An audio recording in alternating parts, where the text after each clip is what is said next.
안녕하십니까, 한동훈 변호사입니다. 이번에는 횡령 또는 배임의 민형사적인 책임 및 기업 윤리에 관해서 좀 말씀을 드리도록 하겠습니다.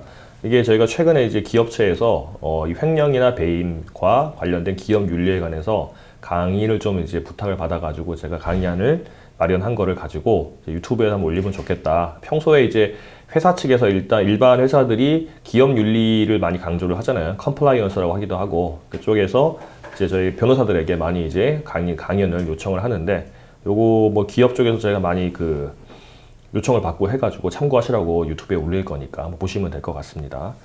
강의 주제는 횡령하고 배임이고요. 일단 강의 순서는 첫 번째로 횡령과 배임의 의미가 뭔지 이제 아셔야 되는 거죠. 횡령이 뭐고 배임이 뭔지 아닌지 알아야지만 뭐 기업 윤리와 관계되는지 알 수 있으니까 의미를 보셔서 주로 기업에서 벌어진 실제 횡령과 배임 사례, 그 다음에 횡령과 배임의 차이에 대해서 말씀을 드리도록 할 거고요.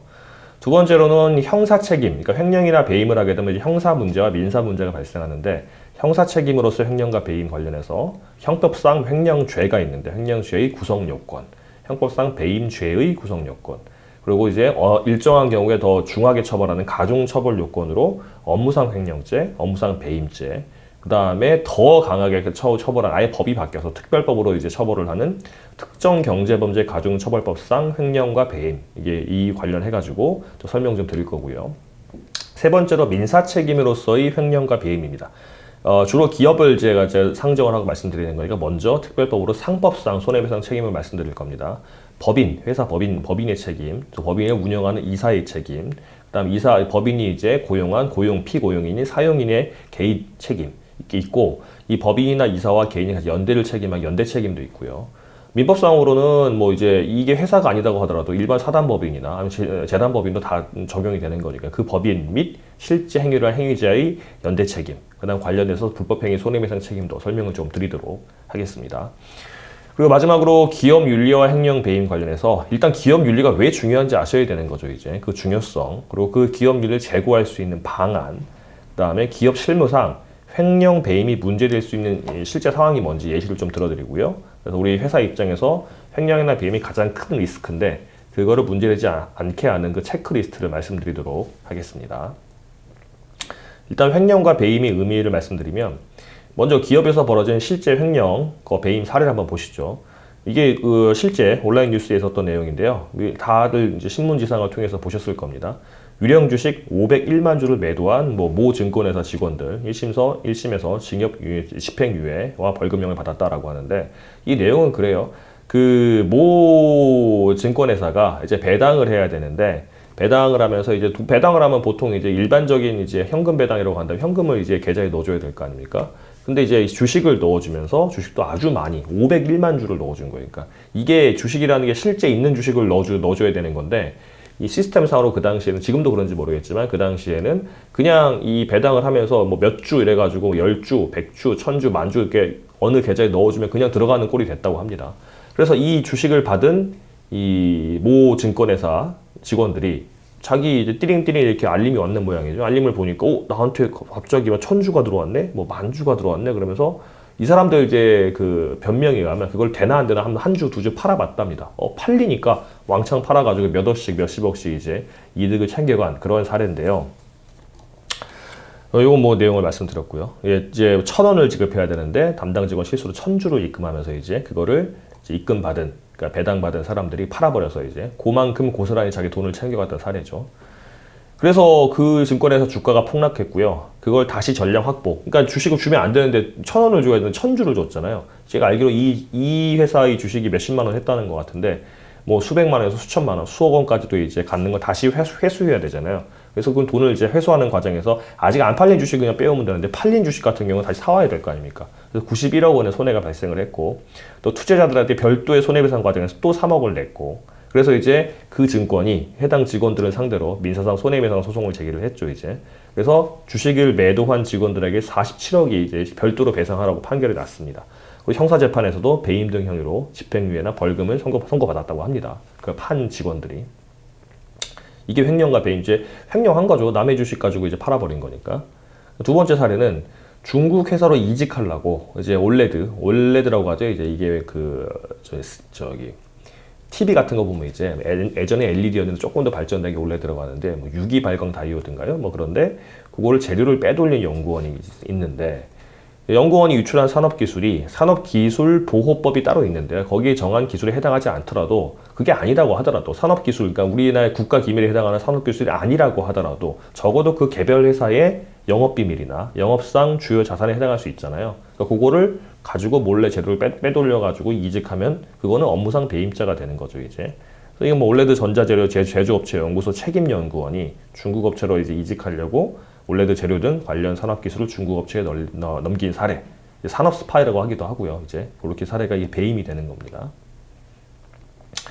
또 사례를 보면 이제 학교 소송에 대한 교비 지출 횡령죄가 있는데 교비가 뭐냐면요. 이게 학교 법인은 학교를 운영하기 위해서 만들어진 법인이기 때문에 별도 회계가 별개가 있어요. 그래서 그 돈이 들어오면 이제 교비 회계라고 해가지고 학교를 위해서만 쓰게 하는 이제 회계가 있는데 그 돈을 빼가지고 학교 법인이 그 학교 법인에서 이제 고용한 뭐 이제 교수라든가 아니면 이제 직원을 갖다가 뭐 해고를 한 모양이죠. 그걸 해고 관련 임명이나 이제 면직하는 그 소송에서 대학교 교비, 학교 운영하는 데 써야 되는 돈을 갖다가 변호사 선임 비용으로 지출을 해버렸어요. 그게 업무상 횡령이거든요. 왜냐하면 학교 운영하는 데만 써야 되는데 이 학교를 법인을 상대로 이제 소송이 들어온 걸 갖다가 거기에 변호사 비용을 쓰게 되면 안 되는 거거든요. 그건 학교를 운영하는 건 아니잖아요. 물론 학교 광의로 보면은 학교를 운영하는 데 관련된 거긴 하지만 이거는 교비에게는 학교 직접 운영하는 데만 쓰게 돼 있기 때문에 용도가 정해진 금액을 다른 용도로 쓰게 되면 그것도 횡령이 되는 겁니다. 더군다나 업무에 관련돼서 썼기 때문에 업무상 횡령죄가 되는 겁니다. 또 네 번째로는 이제 장충금이라고 하기도 하고 이게 이제 정식 명칭이 장기수선 충당금이잖아요. 아파트 사시는 분들은 이제 보시면 이제 관리비 내역 같은 거 보면은 장기수선 충당금으로 한 달에 몇천 원, 몇만 원 이렇게 내는 집들이 있어요. 이제 그거를 갖다가 장기수선 충당금이 있는데 그거를 다른 데로 썼어요. 그러니까 용도가 엄격하게 이제 됐는데 이 뭐 이제 장충금 용도, 장기수선 충당금 말 그대로 아파트가 몇십 년 뭐 많은 경우 100년까지도 간다고 하는데 그거를 계속 있으면 수리하는데 장기적으로 수선하는데 충당하는 금액인데 그거를 벌금 내고 아니면 자기들이 이제 그 아파트 입주자 대표의 회장이나 관리소장이 자기들이 가지고 내야 될 벌금을 내버리고 아니면 잡수위관 지출한테 내버리고 이렇게 되는 경우는 횡령이 되는 거죠. 용도가 명확히 정해진 건데 다른 데 썼으니까 이제 업무상 횡령이 되는 거고 거기에 벌금형을 선고받았다. 뭐 이런 내용입니다. 자, 지금까지 제가 뭐 사례를 주로 말씀드리면서 그냥 횡령, 배임을 말씀드렸는데 정확히 어떻게 구별이 되는지 말씀을 드릴게요. 횡령과 배임의 차이를 말씀드리면 행위 주체가 차이가 납니다. 그러니까 횡령은 타인의 재물을 보관하는 자, 타인의 물건, 타인의 재물을 보관하는 자가 횡령죄를 저지를 수 있는 이제 이거 신분법이라고 하는데 진정신분법이라고 하는데 형법상으로는 이제 타인의 재물을 보관하는 자가 하는 거고 배임죄는 타인의 재물을 보관하는 게 아니라 타인의 사물을 처리하는 자, 어떤 사람이 일을 처리해주는 사람이 배임을 하는 겁니다. 이 배가 이제 배신하다 그거거든요. 임은 임무를 배신하는 거. 임무가 있는 사람이 배신을 할 수 있잖아요. 그러니까 그 임무는 타인의 어떤 일을 처리해주는 사람, 뭐 돈을 받고 하든 안 받고 하든 타인의 사물을 처리하는 사람이 배임이 되는 거고, 횡령은 반환을 거부하는 거잖아요. 그러니까 반환이라는 게 필연적으로 뭘 가지고 있어야 되는 거 아닙니까? 그러니까 타인의 재물을 보관하는 사람이 이제 횡령죄를 저지를 수 있는 겁니다. 행위 차이, 아까 횡령죄와 배임죄는 행위 주체가 차이가 난다고 그랬고, 행위는 어떤 행위가 차이 나냐면, 횡령죄는 횡령 또는 반환을 거부한다 그러는데, 횡령죄의 횡령이 뭐냐 그러니까 횡령이라고 하는데, 결국 횡령은 이제 반환을 거부하는 겁니다. 타인의 재물을 보관하는 자는 그 말은 그 말 즉슨 내용에 뭐가 있냐면, 남의 거니까 언젠간 돌려줘야 될 거 아니에요. 그러면 이제 돌려주는 걸 거부하면 그게 횡령이 되는 겁니다. 그게 행위가 되는 거고, 배임죄는 타인의 사물을 처리한 자가 그 사무에 있어서 신뢰관계가 있을 거 아닙니까? 남의 일을 해줄 때는 적어도 돈을 받고 하든 안 받고 하든 적어도 최소한의 신뢰관계가 있으니까 맡겼을 텐데 그 신뢰관계에 위배되는 일을 하게 되면 이제 배임행위가 되는 건데 그 배임행위를 하면 배임죄가 되는 겁니다. 쉽게 말하면 내가 타인의 사물을 처리하면서 당연히 해야 될 일을 하지 않고 배신적인 일을 하게 되면 배임행위가 되는 겁니다. 그게 배임이 되는 거예요.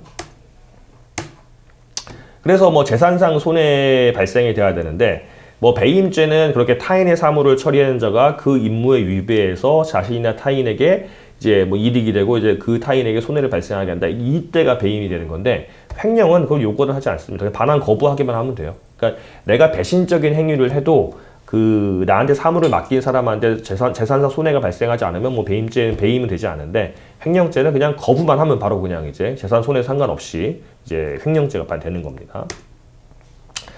그 다음 두 번째로 이제 형사 책임으로서의 횡령과 배임을 한번 보셔야 되는데, 형사 책임은 뭐 형사 책임 말 그대로 이제 형사 책임이라는 게 죄와 벌이죠. 어떤 죄를 지었으면 어떤 벌을 이제 받는다는 거니까 형법에 나와 있습니다. 형법 제 355조 1항에 타인의 재물을 보관하는 자가 그 재물을 횡령하거나 그 반환을 거부한 때는 5년 이하의 징역 또는 1,500만 원 이하의 벌금에 처한다라고 돼 있어요. 말 그대로 아까 제가 말씀드린 대로 타인의 재물을 보관하는 사람이 반환을 거부할 때는 이제 5년 이하의 징역이나 1,500만 원 이하의 벌금에 처해질 수 있다고 나와 있습니다. 주체는 아까 제가 말씀드린 것처럼 위탁관계, 뭔가 맡기는 관계에서 타인의 재물을 보관하는 자고, 보관하는 거는 반드시 내가 어떤 뭐 법률적인 계약을 하고 하는 게 아니라 그냥 맡겨서 그냥 뭐 법률 계약 관계 상관없이 그냥 사실상 보관해도 되는 겁니다.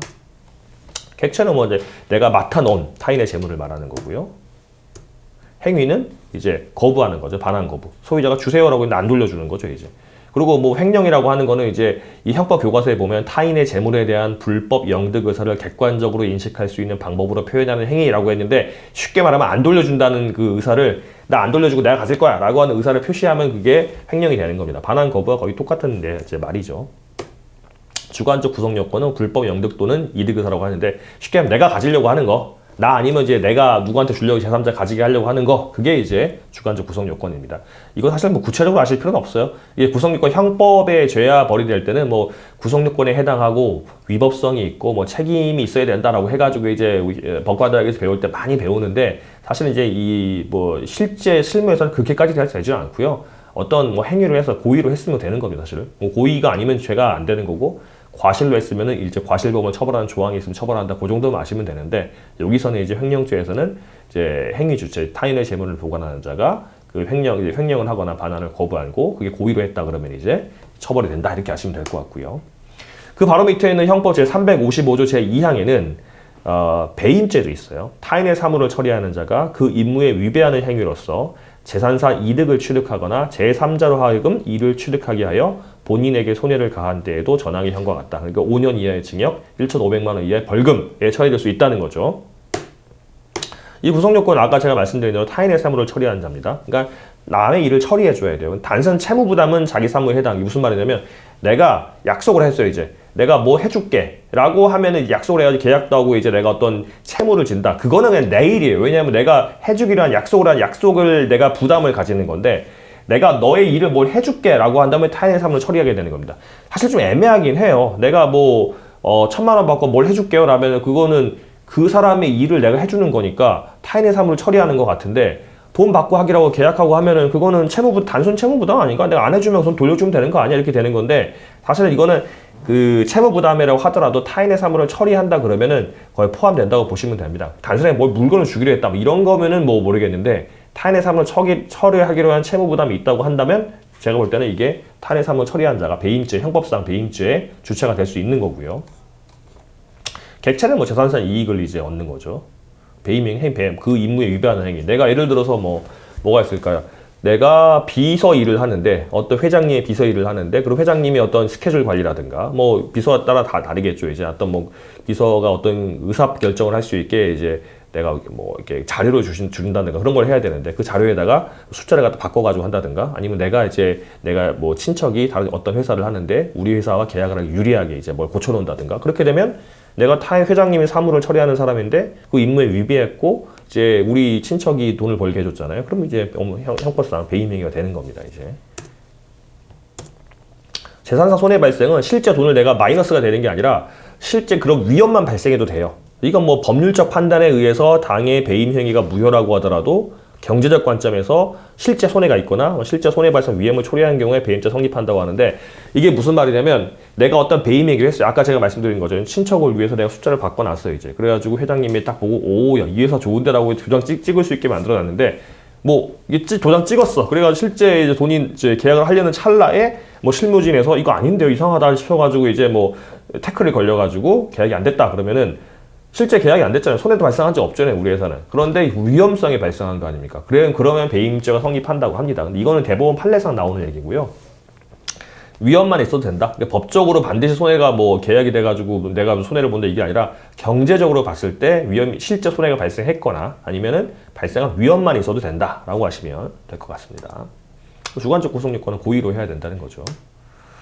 자, 그 다음에 이제 이 가중처벌 요건으로 형법 356조의 바로 밑에 조항에 업무상 횡령 배임이 있는데요. 업무상 임무에 유배해서 제 355조의 죄를 범한 자는 10년 이하의 징역 또는 3천만 원 이하의 벌금에 처한다고 돼 있습니다. 2배로 가중됐잖아요. 원래 5년 이하나 1,500만 원 이하 벌금인데 이건 업무상. 그러니까 내가 타인의 재물을 보관하는 게 위탁관계가 내 임무야, 업무야. 그리고 또 아니면 타인의 사물을 처리하는 게 그냥 한번 부탁받아서 한 게 아니라 내 업무로 하는 거야. 그런 사람들은 비난 가능성이 더 크죠. 책임이 더 크니까 2배까지 처벌할 수 있게 돼 있는 겁니다. 그래서 기업에서 어떤 사물을 처리하다가 기업에서 이제 내가 직원으로 있으니까 위탁관계 이제 업무로 하는 거잖아요. 그럴 때 횡령을 하거나 아니면 뭐 배임을 하거나 그렇게 되면 일반적인 그 횡령이나 배임이 아니고요. 업무상 횡령, 업무상 배임이 되기 때문에 징역 10년 이하 또는 3천만 원 이하 벌금에 처하게 됩니다.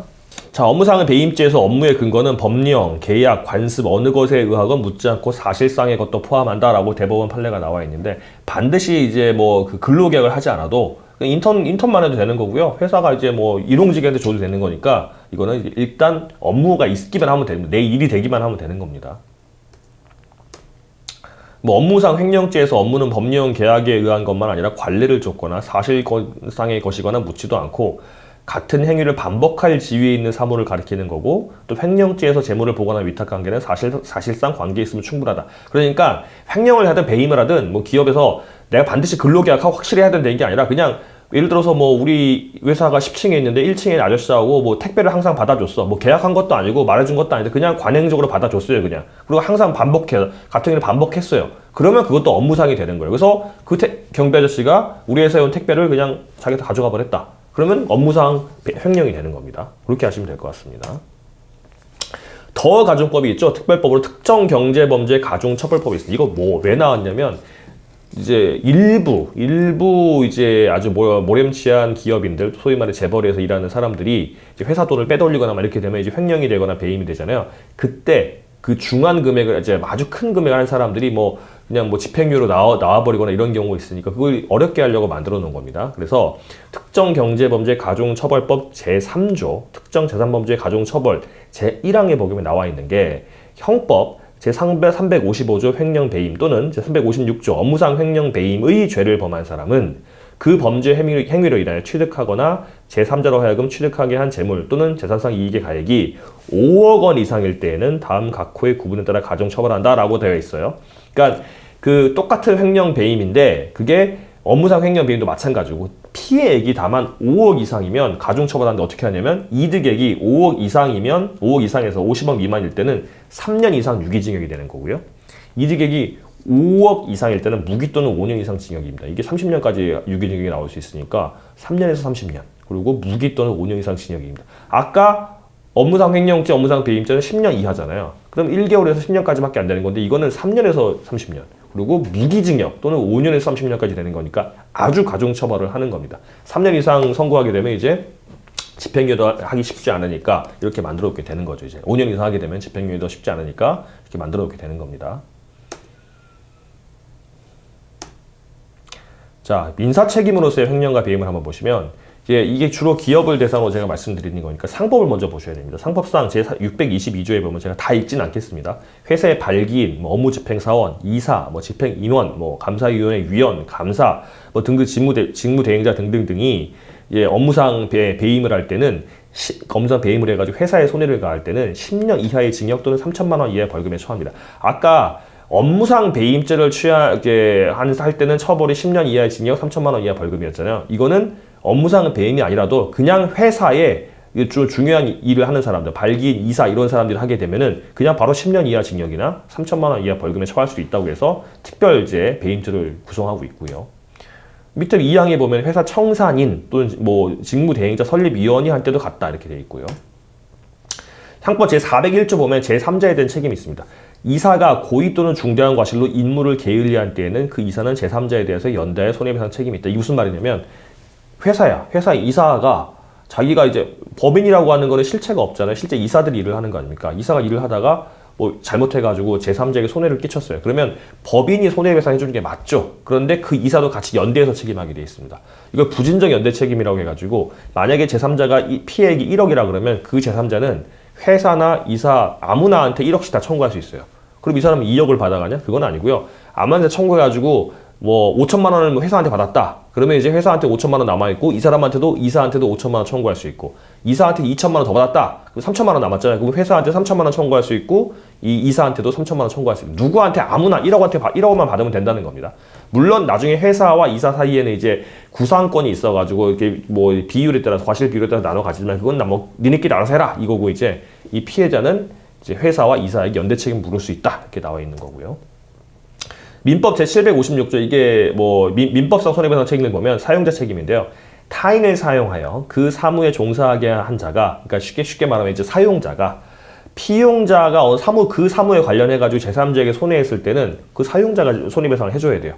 했는데 다만 그 사용자가 피용인을 이제 선임 및 사무감독이 상당한 주의를 다했다는 거를 이제 했을 때는 손해배상을 해주지 않는 이 말은 무슨 말이냐면 회사에서 상법상 적용되는 뭐 이사, 뭐 발기인, 뭐 직무집행 대행자 이런 사람이 아니라 일반적으로 내가 이제 예를 들어서 뭐 집을 만든다. 건축주가 이제 사람을 뽑아가지고 이제 인부들을 뽑아가지고 이제 뭐 이렇게 집을 만들게 한다. 아니면 수영장 만들게 한다. 잔디밭 깔게 한다. 할 때는 회사가 아니잖아요. 하지만 내가 시켰기 때문에 그 피용자가 잘못해서 이제 뭐 옆집에다가 이제 불을 나게 했다든가 이제 뭐 집안을 흔들리게 했다든가 그렇게 되면 그거 물어줘야 되는 거예요. 다만 내가 그 피용자를 사무 관리 감독할 때 조심해서 이까지 하게 하세요. 옆집에 연약 집안이니까 이제 조심해야 됩니다. 그리고 뭐 불도 나게 하면 안 되고 이제 뭐 그 항상 화기 뭐 겨울에는 화기를 조심해야 됩니다. 해가지고 누누이 감독을 하고 실제 그렇게 하나 확인했다. 그러면은 내가 책임 안 져도 된다. 이렇게 되는 겁니다. 이제 그 다음에 뭐 사용자 배상 책임은 이제 뭐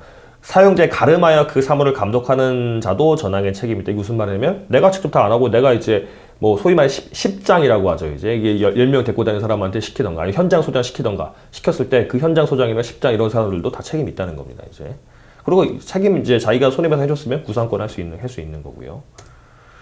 그 다음에 공동불법행위 이거는 뭐 이제 더 일반적으로 하는 겁니다.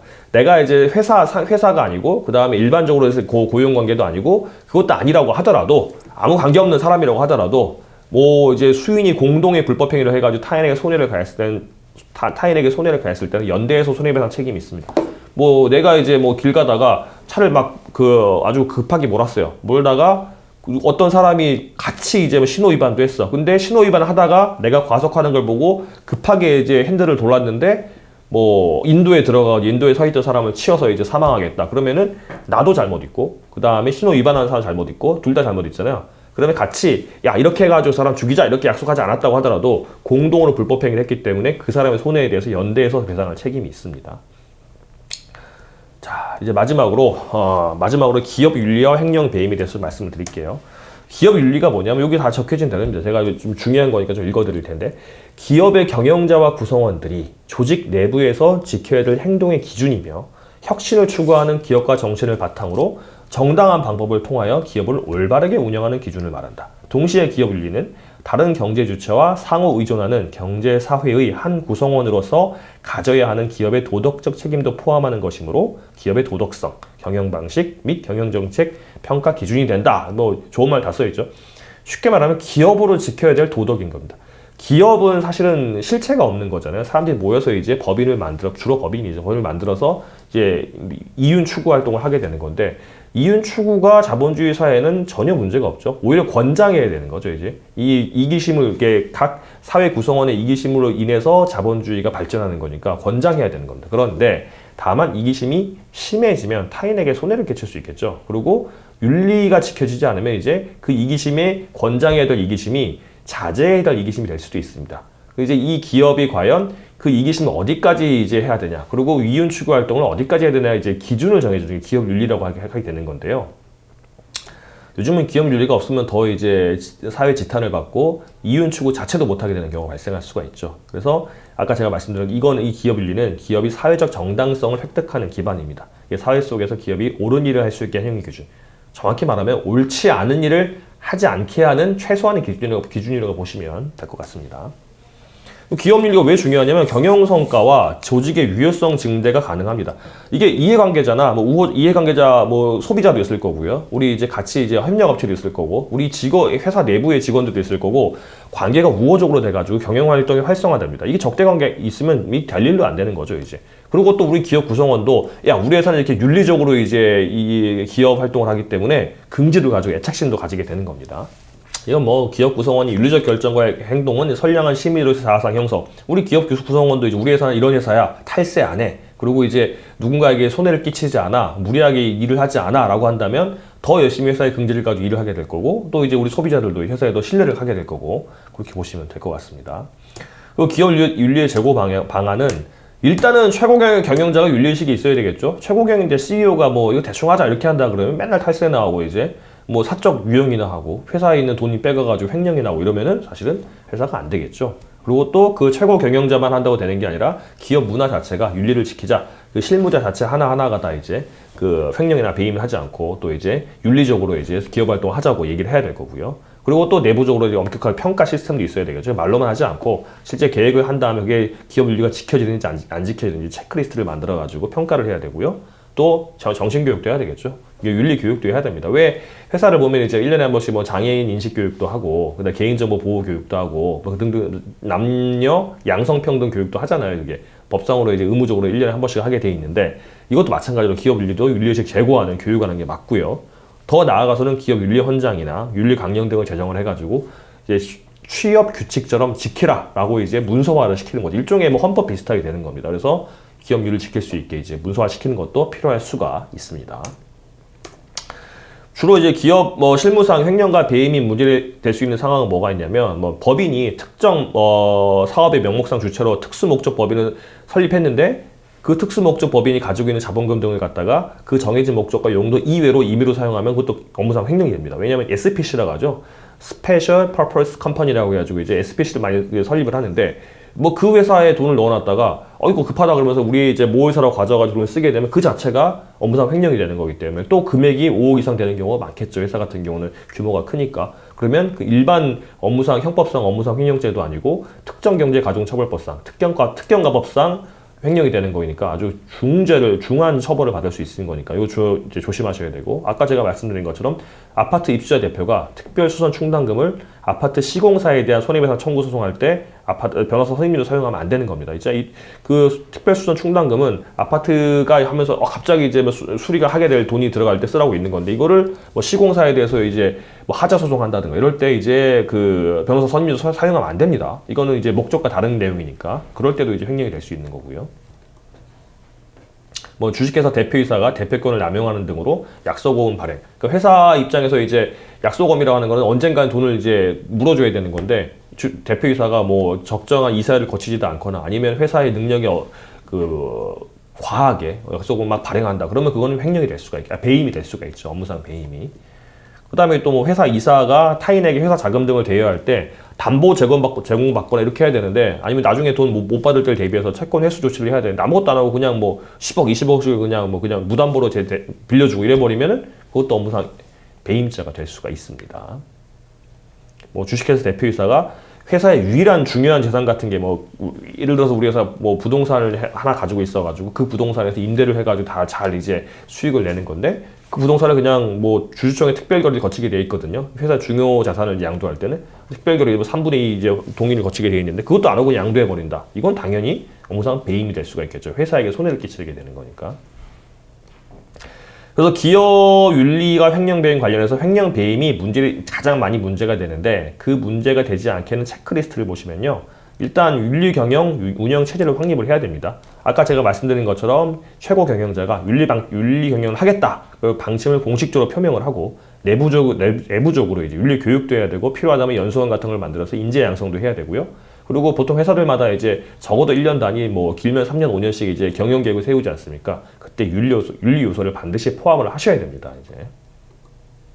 그리고 그 기업 윤리 자체가 기업 문화가 될 수 있게, 우리 회사 구성원이라면 당연히 기업 윤리를 지키는 사람이 될 수 있게 하고, 아까 제가 말씀드린 것처럼 체크를 해서 기업 윤리가 잘 시행되고 있는지 감시를 해야 되고요. 필요하다면 기업윤리위원회, 감사위원회처럼 기업윤리위원회를 따로 만들던가, 아니면 감사위원회 안에 기업윤리위원회를 만들던가 해서 감시를 하게 해야 되고 평가와 통제를 해서도 기업률을 위반하게 되면 징계를 한다든 처벌을 하고 그 다음에 잘 지키는 사람은 이제 포상을 하는 등 해가지고 이제 이거를 이제 문화를 만들어서 하시는 게 맞을 것 같습니다.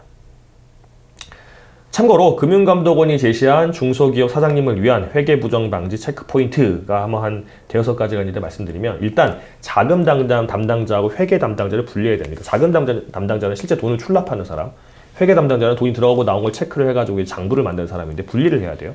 왜냐하면 같이 하면 이제 이게 분식 회계를 할 수가 있거든요. 돈이 나가고 들어가는 걸 나오는데 그거를 이제 그 정당한 근거가 없는 정당한 근거를 만들어 놔버릴 수가 있으니까 분리를 해야 되고 현금 출금 시 관리자 승인 절차를 해야 된다. 보통 중소기업 사장님들이 이제 회계 뭐 격리 담당 뭐 직원한테 해 그리고 뭐 카드 주고 비밀번호 알려주고 뽑아 뭐 들락날락 하게 이렇게 하는데 그렇게 되면 그 친구가 뭔가 마음을 잘못 먹는 순간 큰 사고가 벌어지죠. 그래서 다단계 승인 절차 같은 거 있잖아요. 은행 가면 그걸 해가지고 이제 출납을 할 때 결제를 올리면 CEO가 확인을 하고 이제 결제를 해야 될 수 있게 이렇게 해주고 또 주기적인 업무 교체 담당자 이 회계 담당자를 계속 놔두지 않고요. 뭐 2, 3년마다 한 번씩 바꿔가지고 이제 하는 것도 필요하고 이 휴가를 갖다가 휴가 명령제 같은 것도 있어요. 은행 같은 경우는 이제 뭐 주기적으로 6개월, 1년이 1년 아니면 불시에 그 회계 담당자에게 휴가를 명령해서 갔다 오라고 하고 그 시점에서 제3의 부서에서 와가지고 감사하는 경우도 있습니다. 그런 것도 하는 것도 필요하고요. 또 통장, 법인카드, 인감, 유가증권 당연히 분리보안. 보통 이제 사장님들 금고에 놔두고 통장은 통장 가지고 있고 뭐 OTP는 따로 가지고 있고 이게 분리보관하는 게 맞고요.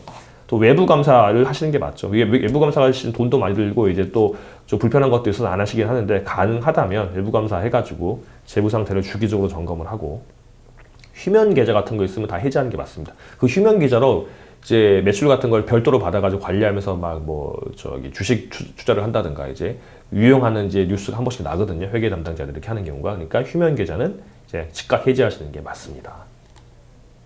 자, 여기까지 해가지고 횡령 배임의 민형사적 책임 그걸 관련돼서 기업윤리를 말씀드렸는데요. 요거 저희가 이제 이 기업체에서 횡령 배임이나 기업윤리 강의할 때 많이 쓰는 내용이니까 참고하시고 뭐 만약에 이제 뭐 강의가 필요하시다고 한다면 저희 회사로 연락을 주시면 될 것 같습니다. 감사합니다.